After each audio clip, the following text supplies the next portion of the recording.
அஸ்ஸலாமு அலைக்கும் வரஹ்மத்துல்லாஹி வபரகாத்துஹு. தீமைகளை தடுப்பது. அல்லாஹுடைய தூதர் ஸல்லல்லாஹு அலைஹி வஸல்லம் அவர்கள் கூறினார்கள், எனது உயிர் எவன் கைவசம் இருக்கிறதோ அவன் மீது ஆணையாக, நிச்சயமாக நீங்கள் நன்மையை ஏவி தீமையை தடுக்கவும், அவ்வாறு நீங்கள் செய்யாவிட்டால் அல்லாஹ்வின் தண்டனை உங்களை வந்தடையக்கூடும். பின்னர் நீங்கள் அந்த அல்லாஹுவை அழைத்தாலும் அவன் உங்களுக்கு பதிலளிக்க மாட்டான். இந்த செய்தி ஹுதைஃபத்துல் யமான் ரதியல்லாஹு அன்ஹு அவர்கள் மூலமாக அறிவிக்கப்பட்டு அஹ்மத் என்ற நூலிலே 23301 என்ற எண்ணிலே பதிவு செய்யப்பட்டிருக்கிறது. அல்லாஹுடைய தூதர் ஸல்லல்லாஹு அலைஹி வஸல்லம் அவர்கள் அறிவுறுத்தினார்கள், உங்களில் எவரேனும் ஒருவர் ஒரு தீமையை கண்டால் அதனை தன் கையால் தடுக்கட்டும். அப்படி முடியவில்லை என்றால் அதனை நாவால் மாற்றட்டும். அப்படியும் முடியவில்லை என்றால் அதனை தன் உள்ளத்தால் வெறுக்கட்டும். இந்த நிலையானது விசுவாசத்தின் பலகீனமான நிலையாகும் என்று குறிப்பிட்ட இந்த செய்தி அபூ சயீத் அல் குத்ரி ரதியல்லாஹு அன்ஹு அவர்கள் மூலமாக அறிவிக்கப்பட்டு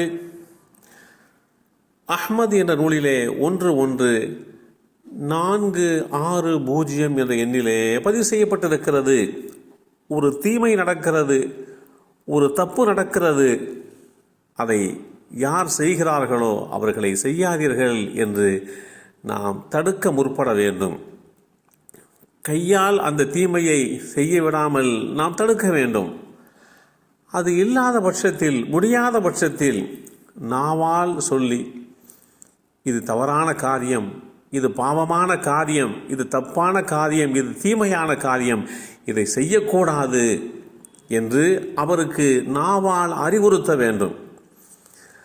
அதையும் அவர் கேட்க மாட்டார் என்கின்ற நிலை வருகின்ற போது நம்முடைய உள்ளத்தால் அந்த தவறை வெறுக்க வேண்டும். அப்படி தவறு நடக்கக்கூடிய இடத்திற்கு நாம் செல்லாமல் இருக்க வேண்டும். எந்த வழிகளிலே நாம் நம்மை நடத்தினால் அந்த தீமையை தடுக்க முடியுமோ அப்படிப்பட்ட ஒரு நிலைப்பாட்டை கையிலே எடுத்துக்கொண்டு மனதால் வெறுத்து அது தீமை நடைபெறுகின்ற பகுதி என்று நம்முடைய உள்ளத்தால் அந்த தீமையை வெறுக்கின்ற அந்த நிலைப்பாட்டை வெளிப்படுத்தி காட்ட வேண்டும் என்று இஸ்லாம் வலியுறுத்தி காட்டுகிறது. எவரும் எதையும் செய்யட்டும் என்று சிலர்கள் அலட்சியமாக இருப்பதற்கிறது. இது ஒரு முறையான செயல்பாடு அல்ல. சமூகம் என்று சொன்னால், ஒரு சமுதாயம் என்று சொன்னால் நன்மையும் நடக்கும், தீமையும் நடக்கும்.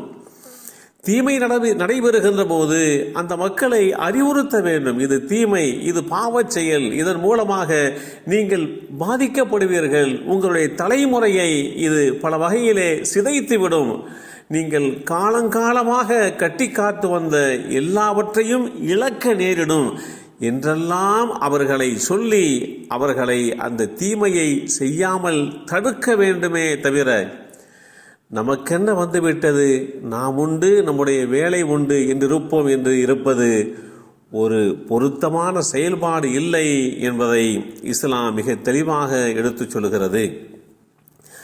அல்லாஹ் சுப்ஹானஹு தஆலா தன் தூதர் ஸல்லல்லாஹு அலைஹி வஸல்லம் அவர்கள் மூலமாக நன்மையான விஷயங்களை அவர்களுக்கு, அதாவது ஜனங்களுக்கு அறிவுறுத்தி கொண்டே இருக்க வேண்டும்.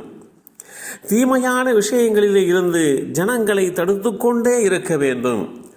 நன்மை நடைபெற வேண்டும், தீமை முற்றிலுமாக நிறுத்தப்பட வேண்டும் என்கின்ற நிலைப்பாட்டை இந்த உலகத்திற்கு அல்லாஹ் சொல்ல வைத்தான். அந்த அடிப்படையிலே தான் அல்லாஹுடைய தூதர்கள் இந்த உலகத்திலே நல்ல விஷயங்களை, நன்மையான விஷயங்களை எடுத்து சொன்னார்கள்.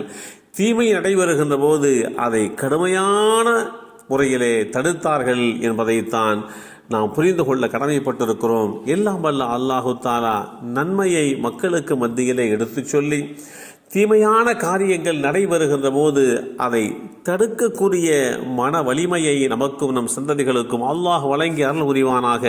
அஸ்ஸலாமு அலைக்கும் வரஹ்மத்துல்லாஹி வபரகாத்துஹு.